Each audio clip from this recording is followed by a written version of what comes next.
myself. How are you doing, Riley? Is this the first time we've done a show with your new glasses? It might be. No. Oh, I mean, at least not on this that's show. I've encouraging. had it probably for a couple of weeks now. I don't know. What do you think? What do people think? Everyone comment down below what you think of these new glasses. I got the clear. It used to be the iron ones. I was told it made me look 60. Now you look 10. Now I look 10. Fantastic coming from the 8-year-old himself. But we have an amazing show this week because, again, like I mentioned, we got training camp. Training camp is off. We have fresh news. We have headlines where all of a sudden we were, everyone was sitting in work on their Tuesday, and then all of a sudden flooded with headlines. You got Julio Jones we're going to talk about today. We have Tyler Algier is going to be the starting running back in Atlanta today. That's not at all the number 2 headline, but there's a million things to go through within one team, let alone the league. But we're going to try to touch on everything today.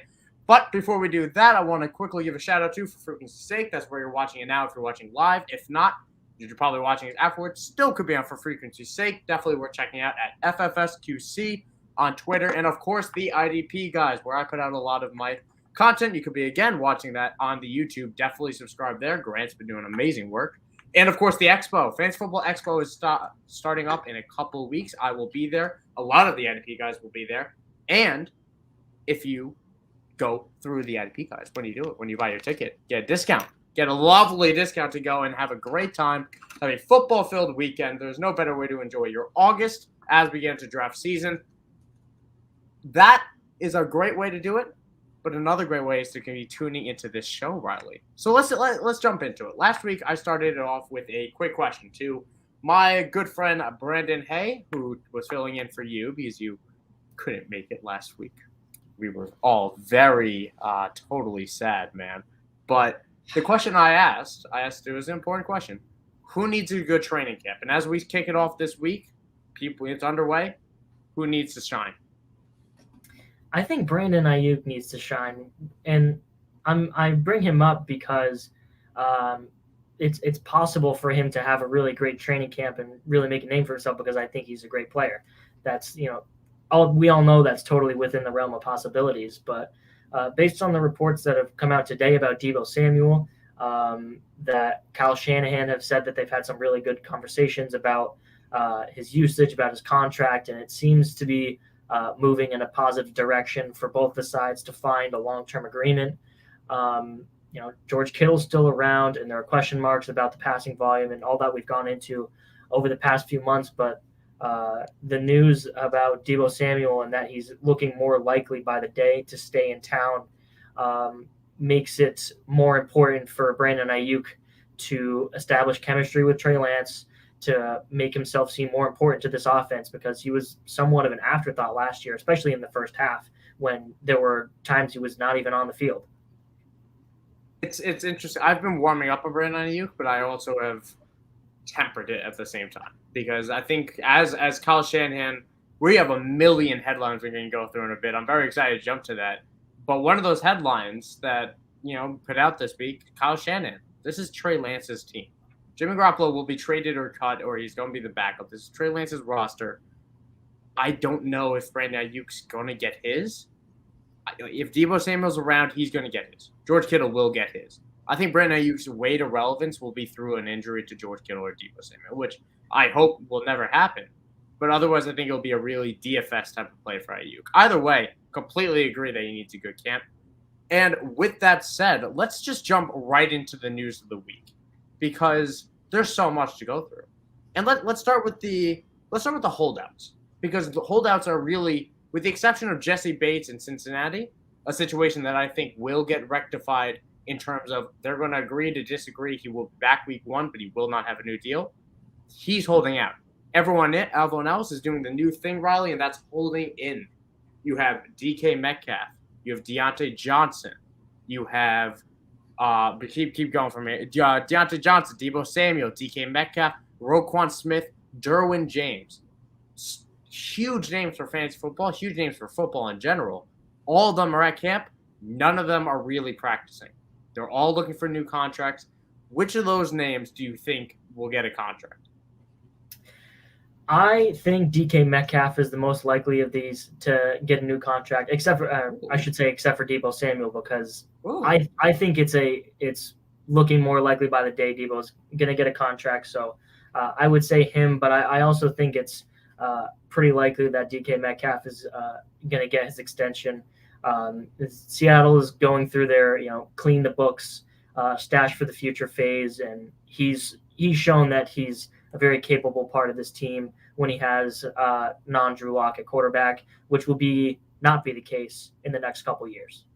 So interesting, because you bringing up clean the books, and then you're proposing them giving out $100 million contract, pretty much. Cleaning the books for right now. I mean, that this will be a long-term extension for when DK Metcalf signs an extension. I think the deal gets done. I would not be surprised. I'm not confident that it gets done. A deal that I'm confident that Derwin James gets his extension. I think he's such a huge leader, great player for that Chargers team. That team loves him. That team is flowing right now. I think a holdout would be catastrophic for a guy of Derwin James' caliber for that Los Angeles Chargers team. So I think that deal gets done. I think Debo gets his contract, albeit maybe a little bit last minute. Who knows with that Shanahan system over there. They're wild. Deontay Johnson's not getting his contract. I've said that over and over again. And Roquan Smith, I'll bring this up because Roquan Smith is a huge name for IDP and always has been. He will get this deal. The Bears cannot, in the same vein of Derwin James, where everyone assumes that deal gets done, the Bears cannot afford to lose Roquan Smith. He is so important to that team. Riley, who has more tackles? How many players have more tackles than Roquan Smith since he was drafted in the first round of 2018? Take a guess. I want you to guess. I know Roquan Smith has been insane. He's one of the best middle linebackers in football. I would say there's maybe 2 linebackers who have more tackles than him since he entered the league. 2? Yeah. Okay. So Roquan Smith has 348 tackles. You know who has 349? Nobody. Nobody has more tackles than Roquan Smith since he entered the league. He is a great player, and the Bears are going to pay him as such. I think that deal gets done, but that's enough contract talk because that can go on forever. We're going to be talking about that next week if new news breaks on that. But before we do that, or before we just move on to the next one, because the contract talks are who's not there, who's not playing. I want to talk about who is, and that's Chris Godwin, James Robinson. Neither of us saw this coming, right? I mean, No. James Robinson, who had torn Achilles or torn ACL? Achilles. He tore his Achilles in January, December. This is absurd that he's avoided the PUP. That said, and I put this on Twitter immediately, I hope it brings down ETN's ADP because I am still 100% out on James Robinson and 100% now on Travis Etienne. Etienne was the better player, still is the better player. James Robinson being on the field does not mean that he's healthy 100%, and it does not mean that he is better than Etienne. It does not mean he was pre-James Robinson ACL, Achilles injury either. So all this does to me is firmly kick Snoop Conner out of any deep sleeper conversation, and it does. I'm happy for James Robinson. I'm not at all worried about Travis Etienne. How about you? No, I'm not worried about Etienne, and this is we've been talking about Russell Gage for some time, and this is kind of a blow for him. But when these headlines hit, I was less thinking about fantasy and more just almost confused. Like for a guy like James Robinson, I mean, you don't have much else to lose, right? There's not, I mean, except for the long-term health of your body post-football. I mean, it was looking likely that he wasn't going to be playing football on the Jaguars, maybe even at all. I mean, I'm sure he would get another contract somewhere, but he was going to end up riding the bench on the Jaguars if he stayed there. So, but it's a different story for Chris Godwin, who he got his extension, but his time is running out with Tom Brady. I guess that's one of the motivations for him trying to get out there early. But science is crazy. Listen, I think we're realizing we got to adjust our expectations with injuries, but it also really does come down to certain players where Chase Young, we could transition right into that with the PUP. list, NFI notice, which is the non-football list, and non-football injury list. And if you don't have a name here, if there aren't people that we're going to talk about, chances are I talk about it in the IDP Guys newsletter. So definitely check out the sign up for that on the IDPguys.com, as well as on my Twitter. Check out the newsletter. I put a lot of effort into it. I ran through a bunch of guys like the aforementioned Roquan Smith and some pup guys as well. But PUP notables, Riley. I think that's exactly what we're talking about here with guys like Chase Young, who tore his ACL in November. He's not right. And he wasn't expected to be right. Unlike a Chris Godwin, where all the news was negative this entire offseason of maybe he's back week 1, could be a candidate for the IR. And all of a sudden he's practicing in August. So what names on the PUP kind of stood out for you? Because there were, obviously, we have a ton of news that got thrown at us with regard to that. Clyde Edwards-Helaire was the one that really scared me, but luckily awesome. for all the boys, he was removed today, and that was really the only thing that was on my mind coming into this. So that's all my sweat kind of gone off my forehead. All right, then I'll toss out one. Someone who's on the pup, but all the news has been positive. Michael Gallup, who is a very talented wide receiver, who is also beating his timeline. Another guy that we were saying we would not see him until November, and now, Mike McCarthy coming out saying very positive things, saying he looks good even though he's not suited up and he's on the pup and he's not playing. So I'm not sure what Mike McCarthy is saying he looks good in, but the news is that he's on track and possibly that he's ready for week 1. Now, I will temper those expectations. I don't think he's going to be ready for week 1. I think this is a little bit early for Mike Gallup to be in that conversation, which still paints Jalen Tolbert as a very interesting flyer, no matter the health status of Gallup, because if he's ready week 1, that's a crazy recovery time too. But I also want to bring up Christian Watson, who missed. I think he played in camp, was kind of playing through some nagging injuries, and now they're kind of shutting him down and will miss time in camp. Not good. Not good at all. Now, simultaneously, the Packers are apparently not looking to sign a veteran receiver. And then simultaneously, Sammy Watkins is also on the non-football injury list for something completely undisclosed. And then simultaneously, Riley, Al Lazard was called a Hall of Famer by Aaron Rodgers. What do you make of Green Bay right now? Because the Christian Watson injury I think that's crippling for him. That is a devastating blow. Missing valuable training camp reps with Aaron Rodgers at this point, not good for any rookie, let alone one I have a lot of red flags in with Christian Watson. He was always going to be a work in progress. I mean, that was his big thing. He's coming into the league pretty young, but he's still an FCS product. He's yet to really show what he's capable of in terms of production. So this was supposed to be the time that he proves himself more or less. And we've seen with a lot of players in the past that missing this time is really devastating for fantasy value, for football value on the field.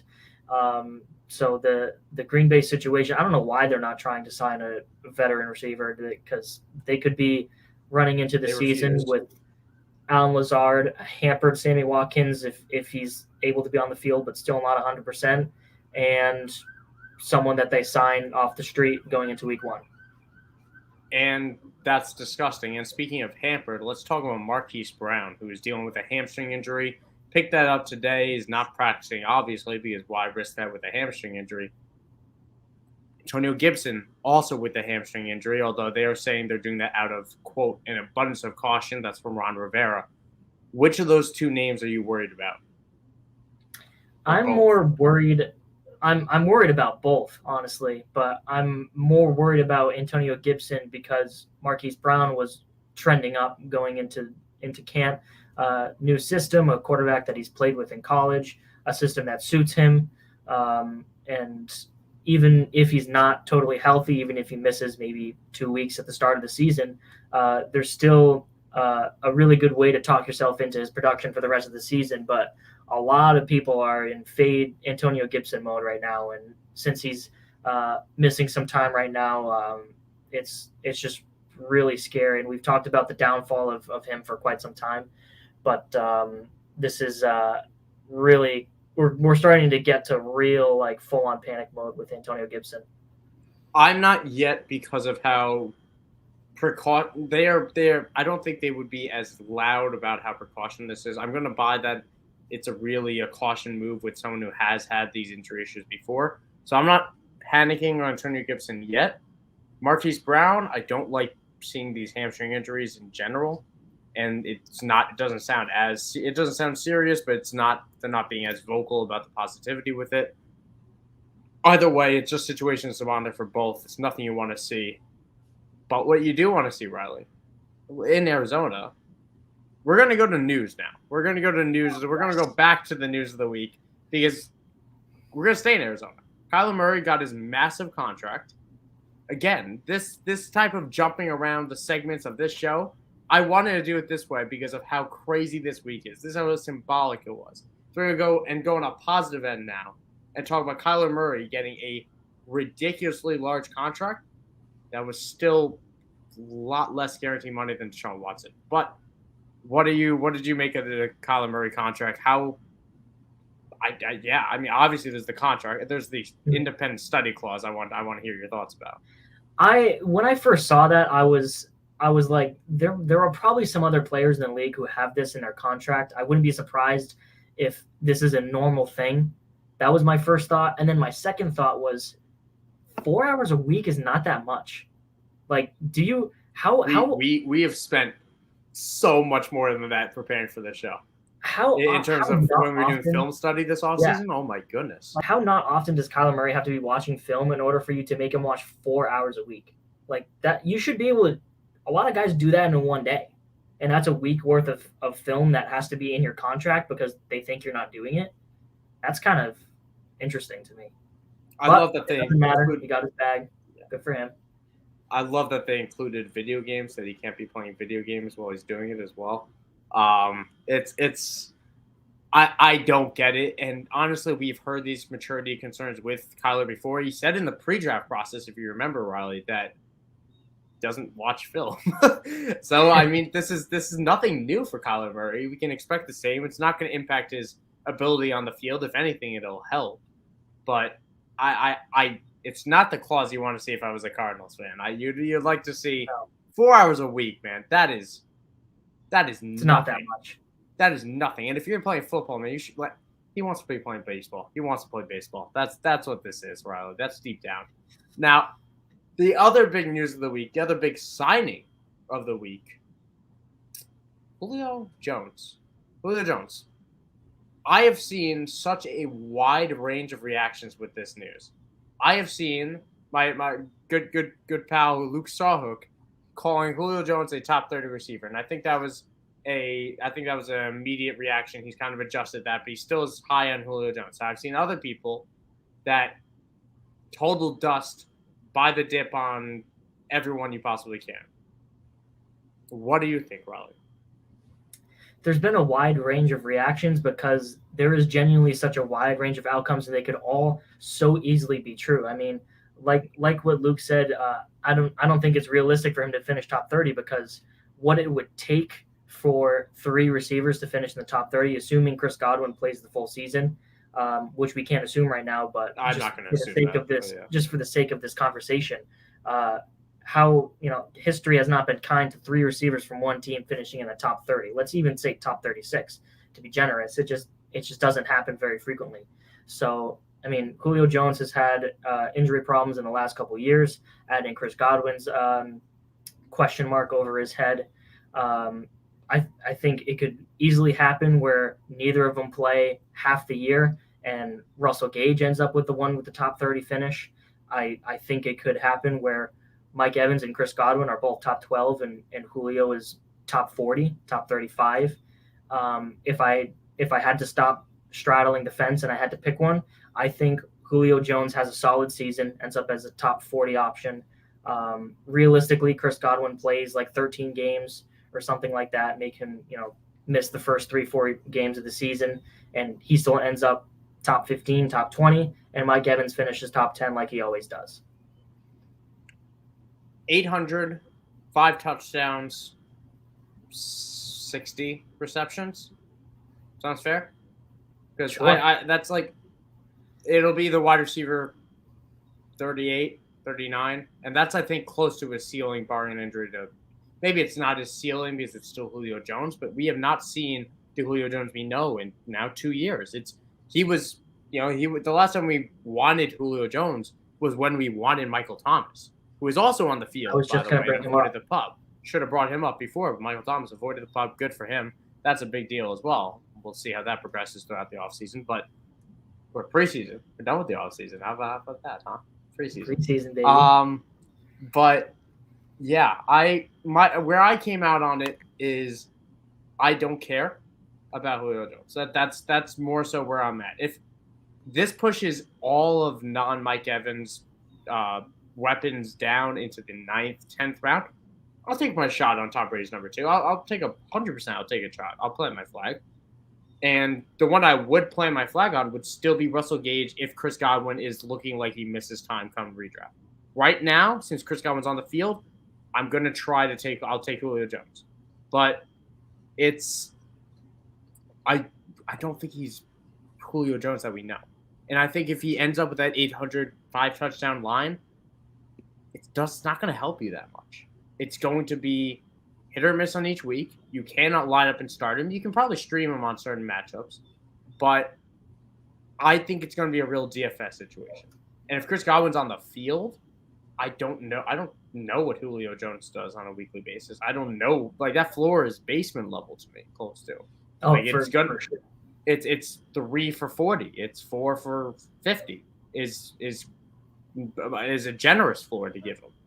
Yeah. That's not his floor at all. That's lower than that. But I don't think he's going to help as much, and I think the DFS angle is the way I want to kind of tackle the Russell Gage versus Julio Jones discussion. And also, since last week, it happened early, like right after the show, I believe. But Kyle Rudolph is also now a Buck. Mm-hmm. Do you care about that at all? Actually, you know what? Yeah. I want to say. You know what? Actually, I'm gonna hold that for our next segment, which is going to be Do We Care? Okay.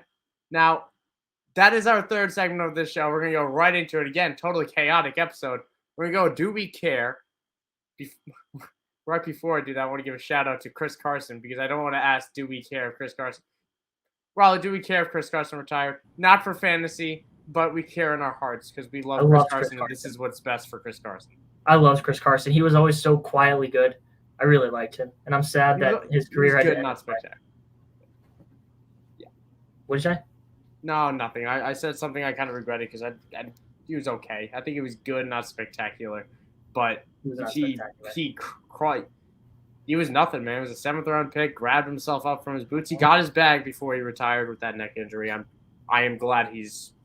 I don't think he's making the choice for himself. I think he's being forced into it by that injury, based on how long it took for this announcement to come. But again, I hope I wish the best to him. But yeah, he's still young. More positives. Yeah, I mean he's 27, man, with a neck injury. That sucks. But at least he got the first year of that extension that it was around 12 to 15 million. So I hope the Seahawks do right by him, and I think they will, given how he was respected on that team. He's a really good guy as well from every report. But a lot more positive things to grab on Do We Care this week, Riley. DPJ. And you know how many things I care about. Oh, we know. This is a real inside joke that you guys don't know. But Riley is a tough one to get to care. I don't give a rip. I don't give a rip about nothing. Let's see if you care about this. DPJ is being rumored, is apparently is a favorite target of Deshaun Watson, who is also being talked about in the 2 to 8 game suspension range. Let's just call it 8. I think we can safely say 8. Hopefully it's more, or not hope. We'll see if it's more. But DPJ is apparently a favorite target of Deshaun Watson right now this offseason. Do you care, Riley? I'm going to start with yes. I actually do care about this a little bit. Whoa.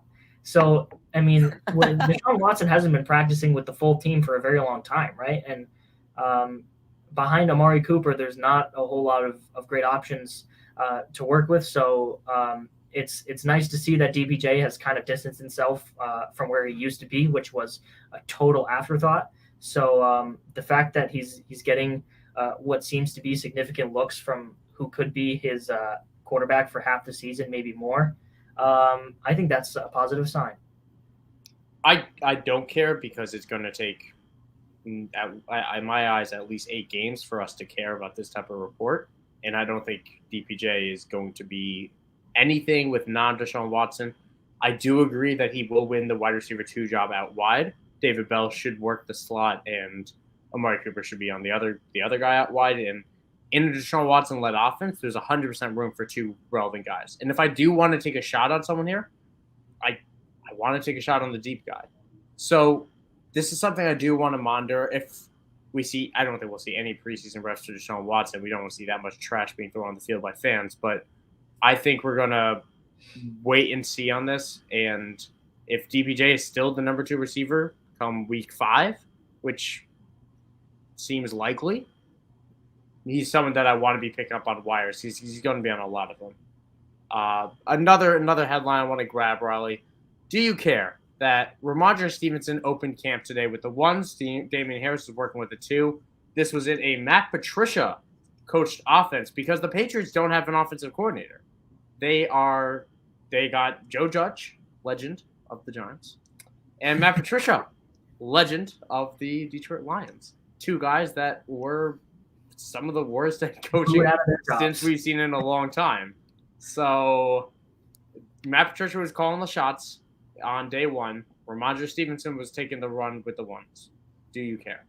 Also, our boy Ethan Hurwitz was on scene reporting on this. Shout out to Ethan Hurwitz. Give him a shout. Give him a follow on Twitter as well, Hurwitz Sports. Go on, Riley. Do you care? I cared about this a little bit when I first saw it because, we saw last season that Ramondre Stevenson was getting more work than we thought.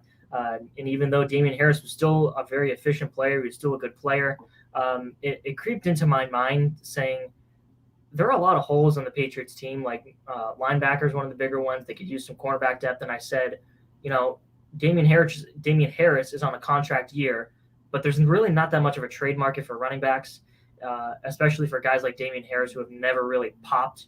I mean, he's been really solid throughout his career, but he's never been top end, which is what you'd have to be in order to command something significant as a running back in the trade market.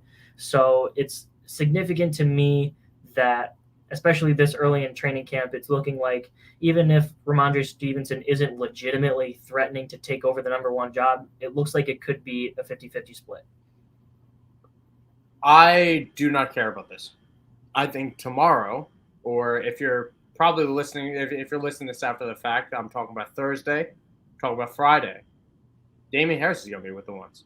And after that, Pierre Strong is going to be with the 1s. And then on Monday, it's going to be Damian Harris. And then on Tuesday, it'll be Ramondre Stevenson because this is Bill Belichick, and he does not care. He's going to play who's going to be the best guy. He's going to rotate them until he finds that order. And Damian Harris is the best running back on this team. So Damian Harris was very good last season. Like, he didn't pop off the screen because the Patriots offense didn't pop off the screen and because he didn't catch the ball because he's not going to do that. But he was quietly one of the best runners in between the tackles in football.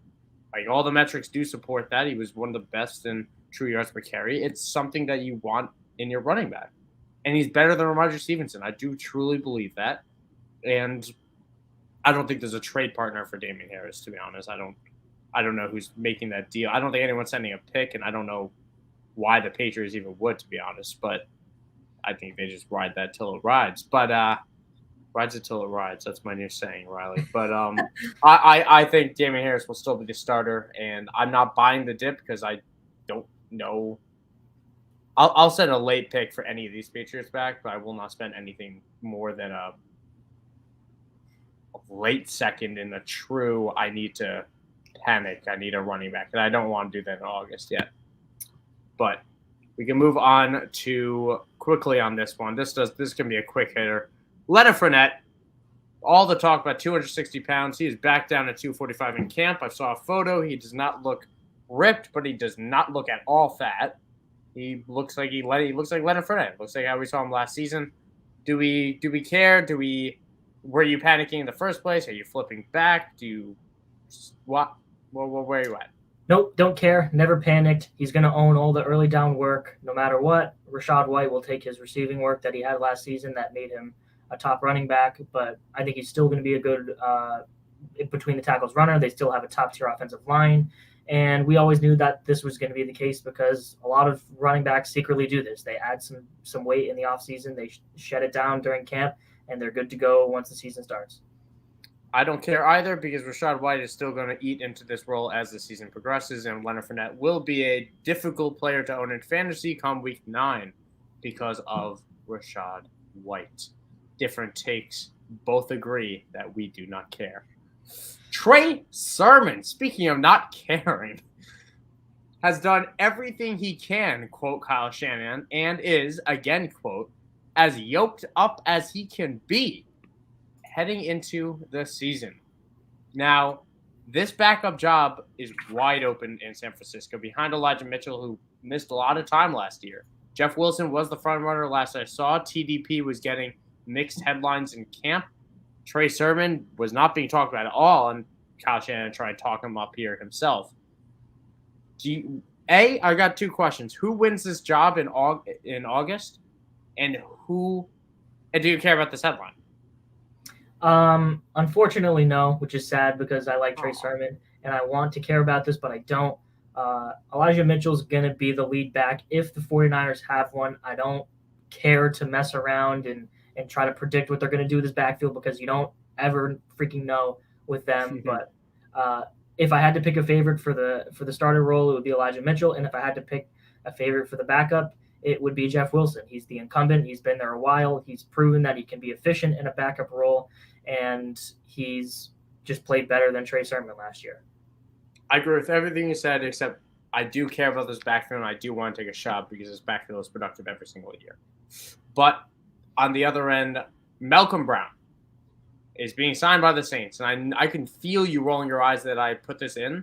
I just want to bring up a direct comparison that anybody, because he is now trending on Sleeper because people are picking him up, this is the exact same situation with, again, Malcolm Brown that we had in Miami. Do you remember that? When he was signed to Miami, it was an open backfield, and it was like, he's the veteran. Maybe he can grab it. Don't care. Don't even know if Malcolm Brown makes this roster. This signing means nothing to me. It's a depth piece in a very crappy backfield. I don't think he makes the roster. I would be shocked because he's really not that good. But, again, neither is half of the players in that room. Colts GM Chris Ballard said free agent T.Y. Hilton is in his retirement home, but is actually, quote, still in the mix to re-sign with the team this season. Now, T.Y. Hilton has not exceeded 800 yards since around Andrew Luck.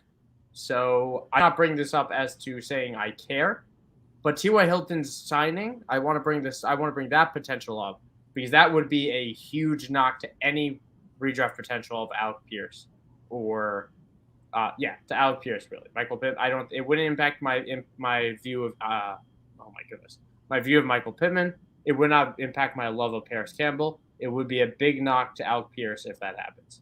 Do you think it happens, Riley? I don't think so. T.Y. Hilton was basically dust last year. I mean, I tip my hat to him as a former very good player, but I would be shocked if he signs, and I'd be even more shocked if he makes the roster in some sort of competitive way and plays competitive football in a meaningful fantasy sense. I don't think he'll be meaningful for fantasy. Again, I think there's an off chance that Alec Pierce could be meaningful for fantasy, but that won't happen if T.Y.'s here. I think this deal gets done. I think T.Y. would have retired months ago if he didn't want to play. The only team he wants to play for is the Colts. The GM is saying that he's in the mix coming back here. I think T.Y. does end up coming back and playing with Matt Ryan, which is a really interesting duo. Just saying Matt Ryan and T.Y. Hilton, right? Once upon a time, if we can go in the time machine. But the Athletics' Josh Kendall reported that there is, quote, a scenario in which Tyler Algier, quote, becomes the Falcons' starting running back this season. It is a total no kidding headline, but I'm going to run with it anyway and say I drastically care because Tyler Algier is the best running back in the system. I have said it for a while. We are both very high on Tyler Algier. I think he is going to be the starter within short order, and he's one of my favorite dart throw running backs. Take as my RB4. How about you? If you watch this show, you know that we care about Yeah. this, and you don't need us to say it. But he's the best running back in this room, and he's going to win the starting job, and he's the best. Yep, we completely are. We are on the same page here, which isn't always the case. Last one, Riley. The Athletics' Daniel Popper expects wide receiver Josh Palmer to, quote, distance himself as the clear third wide receiver during camp. Obviously, he's competing with Jalen Guyton, a dark, deep threat guy himself, who apparently all reports suggest that he had a very good camp. But I trust the Athletic. Daniel Popper saying that Josh Palmer is going to make that leap and take the third job in what is going to be a very pass-heavy offense that will utilize 3 wide receivers. I know a few people on Twitter who have been chomping at the bit to get Josh Palmer late in drafts. I'm not as keen because I don't think Josh Palmer is anything special, and I think the volume is going to be limited as the third option if you aren't that special guy. But it's a valuable offense, Riley. Do you care? Yes, I do. I like Josh Palmer coming out of school. High draft capital. He was a 3rd-round pick. He's still only 22 years old. There's one deep ball touchdown I remember from last year that was pretty frigging awesome. So I'm in on Josh Palmer. I won't be totally reaching for him. I'm not like I don't have to leave my drafts with him, but the third piece in an offense led by Justin Herbert, who by all accounts is a really strong MVP candidate. I think that's a valuable part of this offense to have. So if it's the last round of the draft and he's still on the board, I will probably be taking him. I'm pretty sure Justin Herbert is the odds-on favorite to lead the league in passing yards. So me not believing in Josh Palmer, this is the exact situation that I will admit that there is 100% chance I'm wrong. And those situations what's it called? When the cost is minimal, I admit I am more willing to admit that I could be wrong when it comes to good offenses, if that makes sense, if that at all made any sense. I don't know if it did, but I'm willing to take a dart throw on Josh Palmer if the ADP stays low because he's attached to a good offense. Even though I don't think it's going to hit, the cost is so minimal compared to the upside in that offense. That's what I'm trying to get at. And that will be our show this week, Riley. We had a lot to go through, and we had a lot of headlines. It was training camp. How do you feel, Riley, that we're back in the full swing of things? I was excited for this week. I like having tangible things to talk about. Yeah. I mean, last week you missed it. We talked about best ball targets. Definitely check out that show on For Frequency's Sake on YouTube, as well as the IDP Guys YouTube. Check it out on either one. It's fantastic either way. Either way, you can see me. You can see Brandon Hay, who is not Riley here because he's has better things to say. But that will be our show this week. Thank you, everyone, for tuning in, sticking with us. I am Michael Scully. You can follow me at Michael__Circoli. Follow Riley here, Riley_Millette. Very simple 2 Twitter handles to follow. At For Frequency's Sake on Twitter, YouTube, whatever you want to check it out because they are great guys over there putting on some great shows. And, of course, the IDP Guys at IDP Guys on Twitter. Great content, great newsletter put up by yours truly every single Wednesday, and amazing website content. We're going to be at the Expo. There's a discount. Check out the website to get all the info on that. Also, the IDP Guys Invitational, that closes up this week. That is it. The grand prize for that, you know what it is, Riley? No. It's an entry into SFB 13, provided you are into, provided you do sign up for SFB 13. You can win an entry to that if you win our Invitational. Again, check out the website for all the info there. It's for autism awareness. Great thing to be involved in, especially if you want to try your hand at IDP for the first time. That is our show. Thank you all for tuning in. Have a good night. Stay safe. Stay healthy.